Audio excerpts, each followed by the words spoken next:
Hello guys, welcome back to crick talks with Kiran. 2008 April 18 വിമത ലീഗായ Indian cricket league ICLന് ഒരു മറുപടി എന്നോണം ഇന്ത്യൻ പ്രീമിയർ ലീഗ് എന്ന ടൂർണമെന്റ് BCCI അവതരിപ്പിക്കുന്നു. അന്ന് എല്ലാ കണ്ണുകളും ബാംഗ്ലൂർ ചിന്നസ്വാമി സ്റ്റേഡിയത്തിലായിരുന്നു.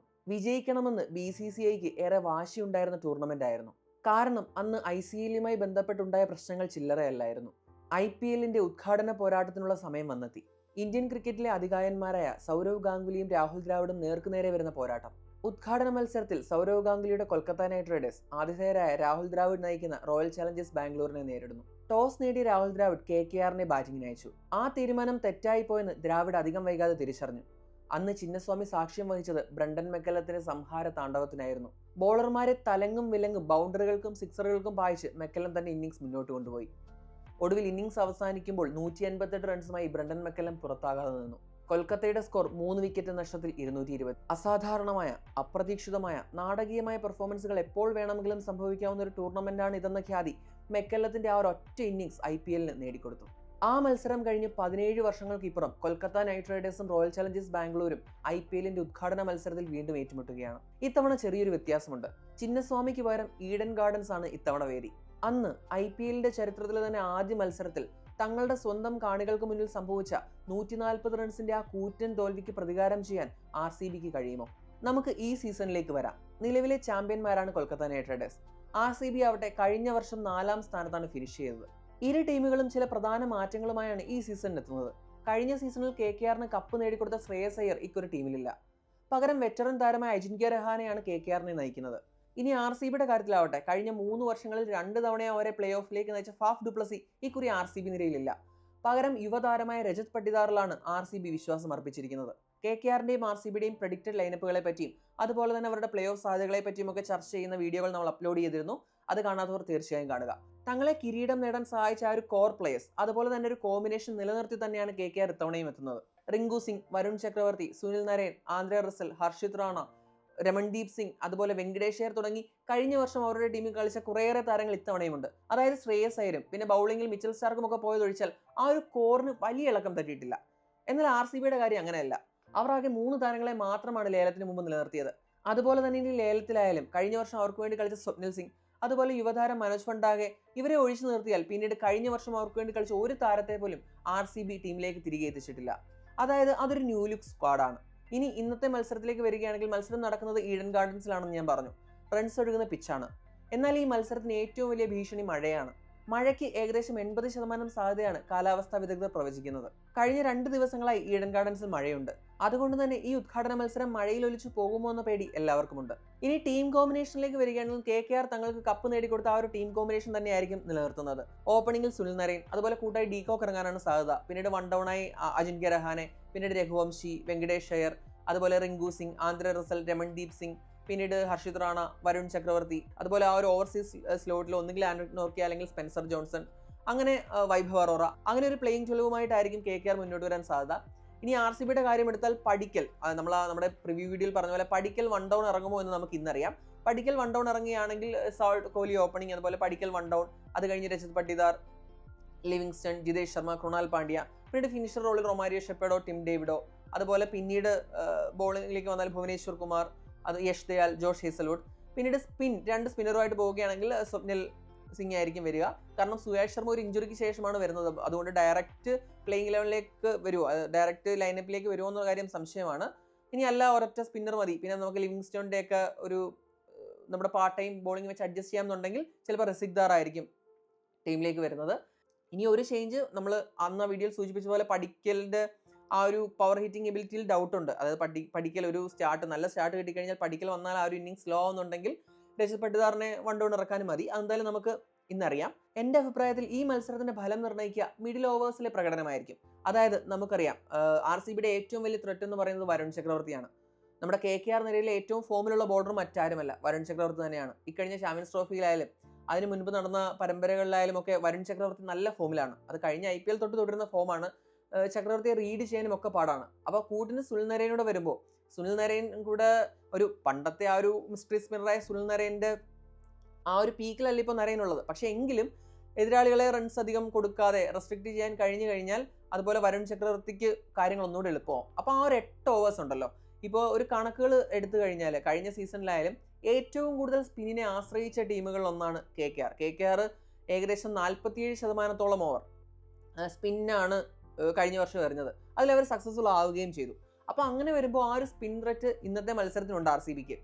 RCBയുടെ കാര്യം പറഞ്ഞാൽ നമ്മൾ അവരുടെ പ്രിവ്യൂവിൽ പറയണ്ടായി. ബാക്കി RCBയുടെ താരങ്ങളെല്ലാം പേസ് ബോളിങ്ങിന് നല്ല സ്ട്രൈക്ക് റേറ്റ് ആണ്. എന്നാൽ സ്പിന്നിലേക്ക് വരുമ്പോൾ സ്ട്രൈക്ക് റേറ്റ് കുറയും, ഒരാളൊഴികെ. അവിടെയാണ് രജത് പട്ടിദാർ എന്ന ക്യാപ്റ്റന്റെ പ്രസക്തി. ഇതിപ്പോൾ ക്യാപ്റ്റൻസി രജത് പട്ടിദാറിൽ പുതുതായി നിക്ഷിപ്തമായതാണ്. അപ്പോൾ അതിൻ്റെ ഒരു പ്രഷർ ഉണ്ടാകുമോ എന്ന് നമുക്ക് കണ്ടറിയണം. അപ്പോൾ രജത് പട്ടിദാറിന്റെ റോള് ക്രൂഷ്യലാണ്. അതുപോലെ തന്നെ വിരാട് കോഹ്ലി.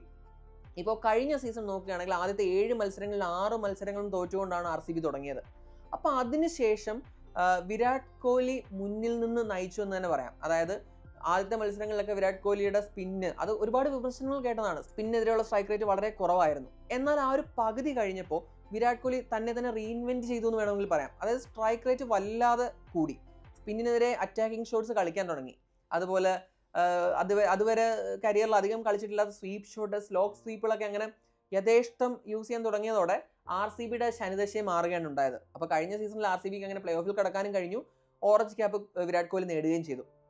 അപ്പോൾ വിരാട് കോഹ്ലി ആ ഒരു രീതിയിൽ തന്നെ, ആ ഒരു ഫേസ് ഓഫ് മൈൻഡിൽ തന്നെ അറ്റാക്ക് ചെയ്യാം. ഇനിയിപ്പം വരുൺ ചക്രവർത്തി റീഡ് ചെയ്യാൻ പാടുള്ള സ്പിന്നറാണ്, സുനിൽ നരേനും അതുപോലെയാണ്. പക്ഷേ എനിക്കതൊന്നും പ്രശ്നമല്ല. ഞാൻ അവരെ ഞാൻ അറ്റാക്ക് ചെയ്യും, എൻ്റെ ടീമിനെ മുന്നോട്ട് കൊണ്ടുപോകേണ്ടത് ഞാനാണ് എന്നുള്ളൊരു ഇത് ഏറ്റെടുത്ത് ആ ഒരു ഇൻറ്റൻറ്റോടുകൂടി കളിക്കുമോ എന്ന് നമുക്ക് കണ്ടറിയണം. അതുപോലെ രജത് പട്ടിദാറും. അപ്പോൾ ഇന്നത്തെ മത്സരത്തിൽ players to watch out for എന്ന് എനിക്ക് പറയാൻ സാധിക്കുന്നത് KKRന്റെ കാര്യത്തിൽ വരുൺ ചക്രവർത്തി ആൻഡ് സുനിൽ നരേൻ. സുനിൽ നരേൻ്റെ കാര്യം വരുമ്പോൾ ബോളിങ്ങും ബാറ്റിങ്ങും. അപ്പോൾ കഴിഞ്ഞ ആ ഒരു IPL ശേഷം കാര്യമായ ഫോമിലൊന്നുമല്ല ബാറ്റിങ്ങിൻ്റെ കാര്യത്തിൽ സുനിൽ നരേൻ. അപ്പോൾ സുനിൽ നരേൻ്റെ ബാറ്റിങ്ങും ബോളിങ്ങും, അതുപോലെ വരുൺ ചക്രവർത്തി. ഇനി RCBയുടെ സൈഡിലേക്ക് വന്നാൽ രജത് പട്ടിദാർ, വിരാട് കോഹ്ലി. രജത് പട്ടിദാറിന് എങ്ങനെയാണ് ആ സ്പിന്നിനെ, ആ ഒരു മിഡിൽ ഓവർ രജത് പട്ടിദാറിനെ നിയന്ത്രിക്കാൻ കഴിയുമോ? തൻ്റെ ആ ഒരു സ്വതസിദ്ധമായ ശൈലിയിൽ സ്പിന്നേഴ്സിനെ അറ്റാക്ക് ചെയ്ത് എതിരാളികളെ സമ്മർദ്ദത്തിലാക്കാൻ കഴിയുമോ എന്നുള്ളതാണ് ഏറ്റവും വലിയ ചോദ്യം. ആ ഒരു ഫേസിൽ രജത് പട്ടിദാറും വിരാട് കോഹ്ലിയുമാണ് ജയിക്കുന്നതെങ്കിൽ മത്സരം RCBക്ക് അനുകൂലമാവും. അതല്ല, ആ 8 ഓവർ അവർ പിടിച്ചെറിഞ്ഞ് കഴിഞ്ഞാൽ കാര്യം പ്രശ്നമാണ്. കാരണം ഈഡൻ ഗാർഡൻസ് ബാറ്റിംഗ് തുടങ്ങിയ പിച്ചാണ്, നല്ല എക്സ്പ്ലോസീവ് ലൈനപ്പാണ് KKRന്റെ. അപ്പോൾ മിഡിൽ ഓവേഴ്സിൽ റൺസ് വന്നില്ലെങ്കിൽ KKR സുഖമായിട്ട്, ഇപ്പം ഫസ്റ്റ് ബാറ്റ് ചെയ്യുകയാണെങ്കിൽ നല്ലൊരു ഹൈ സ്കോർ വരും. അതുപോലെ ചേസ് ചെയ്യുകയാണെങ്കിൽ സുഖമായിട്ട് ചേസ് ചെയ്യാനും പറ്റും. കാരണം T20യെ സംബന്ധിച്ച് മിഡിൽ ഓവേഴ്സ് എന്ന് പറയുന്നത് വളരെ ക്രൂഷ്യലാണ്. ഇനി കണക്കുകളിലേക്ക് വന്നാൽ ഞാൻ പറഞ്ഞു കഴിഞ്ഞ IPLന് ശേഷം നരേൻ അത്ര ഫോമിലല്ല എന്ന്. അത് കണക്കുകൾ അത് തന്നെയാണ് സൂചിപ്പിക്കുന്നത്. അതായത് കഴിഞ്ഞ IPLന് ശേഷം നരേൻ 20 ഇന്നിങ്സിൽ നിന്ന് ഏകദേശം ആവറേജ് വെറും 9 മാത്രമാണ്. ഹയസ്റ്റ് സ്കോർ വെറും 38. അതായത് പിന്നെ 20 മത്സരങ്ങൾ കളിച്ചിട്ടും ഹയസ്റ്റ് സ്കോർ 38 മാത്രമാണ് നരേന് നേടാൻ കഴിഞ്ഞത്. അപ്പോൾ നരേൻ അത്ര ബാറ്റിങ്ങിൽ ഫോമിലല്ല.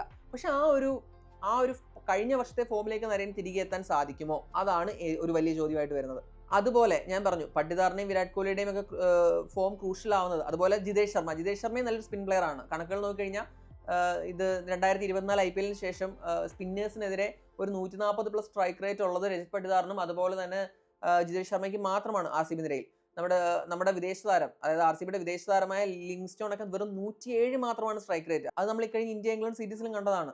അതായത് സ്പിന്നേഴ്സിനെതിരെയൊക്കെ വളരെ കഷ്ടമായിരുന്നു ലിങ്സ്റ്റോന്റെ പെർഫോമൻസ്. അപ്പോൾ ആ ഒരു മിഡിൽ ഓവേഴ്സിലെ ഇന്നിങ്സ് ഷോൾഡർ ചെയ്യേണ്ട ഉത്തരവാദിത്വം രജത് പട്ടിദാറിലേക്ക് തന്നെ എത്തും. അതുകൊണ്ടാണ് രജത് പട്ടിദാറിനെ നമ്പർ 4 ഇട്ടത്.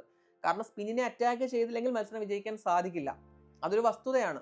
എത്ര നന്നായി സ്പിന്നെ കളിക്കുന്നു അത്രയും നല്ല ചാൻസസ് ആണ്. അതായത് പവർ പ്ലേയിൽ അറിയാം നമുക്ക് ഫിൽ സോൾട്ടും വിരാട് കോഹ്ലിയും സെറ്റാണ്. ഫിൽ സോൾട്ട് കഴിഞ്ഞ വർഷം കൊൽക്കത്തയ്ക്ക് വേണ്ടി മികച്ച തുടക്കങ്ങൾ നൽകിയ താരമാണ്. ഈഡൻ ഗാർഡൻസ് ഫിൽ സോൾട്ട് നന്നായിട്ട് അറിയാവുന്ന വേദിയുമാണ്. അപ്പോൾ കഴിഞ്ഞ സീസണിൽ വളരെ മികച്ച പ്രകടനങ്ങൾ ഈഡൻ ഗാർഡൻസിൽ എടുക്കാൻ സോൾട്ടിന് കഴിഞ്ഞിട്ടുണ്ട്. അത് സോൾട്ട് ആവർത്തിക്കും എന്ന് തന്നെയാണ് എൻ്റെ പ്രതീക്ഷ. അത് കഴിഞ്ഞിട്ട് ഈ പവർ പ്ലേ കഴിഞ്ഞിട്ട് മിഡിൽ ഫേസിലാണ് വരുൺ ചക്രവർത്തിയും സുനിൽ നരേനും വരാൻ പോകുന്നത്. അപ്പോൾ അവിടെ വിരാട് കോഹ്ലി കഴിഞ്ഞ IPLൽ സെക്കൻഡ് ഹാഫിൽ കളിച്ച പോലെ ആയിരിക്കുമോ കളിക്കുന്നത്. അതുപോലെ തന്നെ പട്ടിദാർ തൻ്റെ പുതിയ റോൾ ക്യാപ്റ്റനാണ്. അപ്പോൾ അതിൻ്റെ പ്രഷർ ഉണ്ടാകുമോ എന്ന് കണ്ടറിയണം. ഇനി ആ പ്രഷറൊന്നും തനിക്കൊരു പ്രശ്നമല്ല. ക്യാപ്റ്റൻസി തൻ്റെ ബാറ്റിങ്ങിനെ ബാധിക്കില്ല എന്ന് ഉറക്കെ പ്രഖ്യാപിച്ചുകൊണ്ട് ഒരു ഭയവുമില്ലാതെ കഴിഞ്ഞ വർഷങ്ങളിൽ കളിച്ച പോലെ തന്നെ സ്പിന്നെതിരെ കളിക്കാൻ പറ്റിയാൽ അത് RCBക്ക് ഒരു മുതൽക്കൂട്ട് തന്നെയാണ്. കാരണം പട്ടിദാറിൻ്റെ ഫോം വളരെ വളരെ ക്രൂഷ്യലാണ്. പ്രത്യേകിച്ച് നല്ലൊരു സ്പിൻ അറ്റാക്കുള്ള കൊൽക്കത്ത പോലെ ഒരു ടീമിനെതിരെ കളിക്കുമ്പോൾ പട്ടിദാറിൻ്റെ ഫോം വളരെ ക്രൂഷ്യലാണ്. ഇനി KKRന്റെ കാര്യത്തിലേക്ക് വന്നാൽ വൺ ഡൗൺ ആയി രഹാനെ. KKRൽ കളിച്ചിരുന്ന രഹാനെ അല്ല CSKയിൽ. നമ്മൾ പലവട്ടം പറഞ്ഞതാണ്. CSKയുടെ വീഡിയോയിലും പറഞ്ഞു, KKRന്റെ വീഡിയോയിലും പറഞ്ഞു. കാരണം രഹാനെ CSK വന്നപ്പോൾ വളരെ അറ്റാക്കിംഗ് ആയിട്ട് നല്ല 160+ സ്ട്രൈക്ക് റേറ്റിൽ സിക്സറുകളൊക്കെ യഥേഷ്ടം വായിച്ചുകൊണ്ടാണ് കളിച്ചത്. രഹാനയുടെ ആ ഒരു വെർഷൻ കാണാൻ തന്നെയാണ് എനിക്ക് ആഗ്രഹം. ഈഡൻ ഗാർഡൻസിലെ പിച്ച് എന്ന് പറഞ്ഞു കഴിഞ്ഞാൽ ചെപ്പോക്കിനേക്കാൾ ഒന്നുകൂടെ ആ ഒരു സ്റ്റൈൽ ഓഫ് സ്ട്രോക്ക് പ്ലേക്ക് എന്താണ് ഒരു അഡ്വാൻറ്റേജ് പിന്തുണയ്ക്കുന്ന ഒരു പിച്ചാണ്. അപ്പോൾ രഹാനെ ആ ഒരു വെർഷനിൽ തന്നെ എത്തും എന്നാണ് എൻ്റെ വിശ്വാസം. അതുപോലെ തന്നെ കഴിഞ്ഞ IPL ശേഷം റസലിന് കുറേ പരിക്കിന് ഇഷ്യൂസ് ഉണ്ടായിരുന്നു. ഇപ്പോൾ പ്രാക്ടീസ് മാച്ച് കണ്ടതിൽ റസൽ അത് ഓക്കെ ആയിട്ടുണ്ട്. ഇപ്പം ബോളിങ്ങിലായാലും ബാറ്റിങ്ങിലായാലും ഓക്കെ ആയിട്ടുണ്ടെന്നാണ് എൻ്റെ വിശ്വാസം. അതുപോലെ റസലിൻ്റെ ഫോം, പിന്നെ റിങ്കു സിംഗ് എന്തായാലും ഫോം ആവുമെന്ന് നമുക്കറിയാം. കാരണം റിങ്കു സിംഗ് ഒരു ഡിപ്പെൻഡബിൾ ബാറ്ററാണ്. അപ്പോൾ അങ്ങനെ ഈ രണ്ട് സൈഡിലും കൺസേൺസ് ഉണ്ട്. അതായത് കോഹ്ലി ഇനി ഏത് ഇതിലാണ് എത്തുക, അതുപോലെ രജത് പട്ടിദാർ കോഹ്ലി കളിക്കും, പേസിനെതിരെ എന്തായാലും കളിക്കും, പക്ഷേ സ്പിന്നിനെതിരെ അതേപോലെ അറ്റാക്ക് ചെയ്യുമോ, കഴിഞ്ഞ വർഷത്തെ സെക്കൻഡ് ഹാഫിൽ കണ്ട പോലെ അറ്റാക്ക് ചെയ്യുമോ എന്നുള്ളൊരു ചോദ്യമാണ്. അറ്റാക്ക് ചെയ്യും എന്ന് തന്നെയാണ് എൻ്റെ പ്രതീക്ഷ. അതുപോലെ തന്നെ രജത് പട്ടിദാറിൻ്റെ ഫോം, ലിവിങ്സ്റ്റൺ സ്പിന്നിനെതിരെ ഭയങ്കര ലോ സ്ട്രൈക്ക് റേറ്റ് ഉള്ളൊരു പ്ലെയർ ആണ്. അപ്പോൾ ലിവിങ്സ്റ്റൺ എങ്ങനെ അഡാപ്റ്റ് ചെയ്യും RCBയുടെ കാര്യം പറയുമ്പോൾ. അതുപോലെ ഭുവനേശ്വർ കുമാർ ആ പഴയ സ്വിങ് ആ ഒരു നല്ല ഫോമിലായിരിക്കും എത്തുക.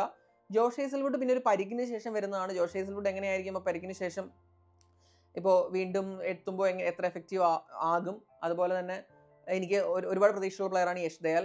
അപ്പോൾ അങ്ങനെ അതുപോലെ ഇനി KKRന്റെ കാര്യം വരുമ്പോൾ ഞാൻ പറഞ്ഞ പോലെ രഹാനയുടെ ആ ഒരു ഏതൊരു രീതിയിലായിരിക്കും രഹാനെ അഡാപ്റ്റ് ചെയ്യുക. അതുപോലെ സുനിൽ നരൈൻ്റെയും റസലും ഇഞ്ചുറി ഇഷ്യൂസിന് ശേഷം വരികയാണ്, അവരെങ്ങനെയായിരിക്കും അഡാപ്റ്റ് ചെയ്യുക.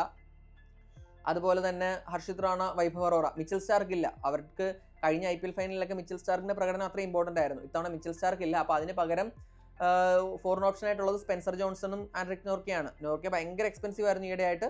സ്പെൻസർ ജോൺസൺ അതിലും ബെറ്റർ ആണ്. അപ്പം ആ ഒരു മിച്ചൽ സ്റ്റാർക്കിൻ്റെ ആ ഷൂസ് എങ്ങനെ ഫില്ല് ചെയ്യും അവർ? അപ്പം ഈ ഒരു ഫോറിൻ ബൗളേഴ്സ് എങ്ങനെയായിരിക്കും ആ ഒരു മിച്ചൽ സ്റ്റാർക്ക് കഴിഞ്ഞ വർഷം ചെയ്ത റോളിലോട്ട് അഡാപ്റ്റ് ചെയ്യുക എന്നുള്ളത് നമുക്ക് കണ്ടറിയാം.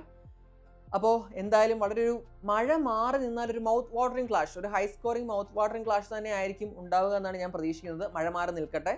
കാരണം ഈ കൊൽക്കത്ത RCB മത്സരങ്ങൾ എന്ന് പറഞ്ഞാൽ എന്നും ഒരുപാട് മെമ്മറീസ് വന്നിട്ടുള്ളതാണ്. ഇപ്പോൾ ഇനി കഴിഞ്ഞ വർഷത്തെ കാര്യം എടുത്താൽ അവസാനം 20 റൺസ് വേണ്ട അവസ്ഥയിൽ മിച്ചൽ സ്റ്റാർക്ക് ബോൾ ചെയ്യാൻ വരുന്നു.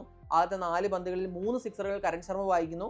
പിന്നീട് കരൺ ശർമ്മ ഔട്ട് ആവുന്നു. അങ്ങനെ 1 റൺസിന് കൊൽക്കത്ത ജയിക്കുന്നു. അതുപോലെ അതിന് മുമ്പത്തെ കാര്യം എടുത്തു കഴിഞ്ഞാൽ വളരെ താരതമ്യേന ഒരു ചെറിയ സ്കോർ പിന്തുടർന്ന RCBയെ 49-ന് KKR ഓൾ ഔട്ട് ആക്കുന്നു. അതുപോലെ ഒരു മത്സരത്തിൽ ഗൗതം ഗംഭീറും വിരാട് കോഹ്ലിയും തമ്മിൽ കൊമ്പ് കോർക്കുന്നു. അതുപോലെ നമ്മൾ ആദ്യം പറഞ്ഞ ഉദ്ഘാടന മത്സരം, അങ്ങനെ പിന്നെ നമ്മുടെ 16 ബോളിൽ 52 റൺസ് വേണ്ടപ്പോൾ റസൽ വന്നിട്ട് കുറച്ച് പന്തുകൾ ബാക്കി നിൽക്കെ ആ വിജയം RCBയുടെ കയ്യിൽ നിന്ന് തട്ടിത്തെറിപ്പിക്കുന്നു. അങ്ങനെ ഒരുപാട് മെമ്മറബിൾ ആയിട്ടുള്ള മാച്ചസ് ഉണ്ടായിട്ടുള്ള ഒരു റൈവലറിയാണ് ഈ RCB വേഴ്സസ് KKR എന്ന് പറയുന്നത്. അപ്പോൾ മഴ മാറി നിന്നാൽ ആ ഒരു എക്സ്പെക്ടേഷനിൽ തന്നെ നമ്മുടെ ഒരു എക്സ്പെക്ടേഷനിലേക്ക് ലീവ് അപ്പ് ചെയ്യുന്ന എനിക്ക് പ്രതീക്ഷയുള്ള ഒരു ക്ലാഷാണിത്. മഴ മാറി നിൽക്കട്ടെ. അങ്ങനെ വരുമ്പോൾ ഒരു നല്ല ഉദ്ഘാടന മത്സരമായിരിക്കും നമുക്ക് ലഭിക്കുക. അപ്പോൾ ഇത്രയൊക്കെയാണ് എനിക്ക് പറയാനുള്ളത്. എന്താണ് നിങ്ങളുടെ അഭിപ്രായം? ഇന്ന് ആരായിരിക്കും വിജയിക്കുക? ഇന്നത്തെ മാൻ ഓഫ് ദ മാച്ച് ആരായിരിക്കും? കമൻറ്റ് ചെയ്യുക. അടുത്തൊരു വീഡിയോയുമായി ഉടൻ തന്നെ കാണാം. Thanks for watching crick talks with Kiran.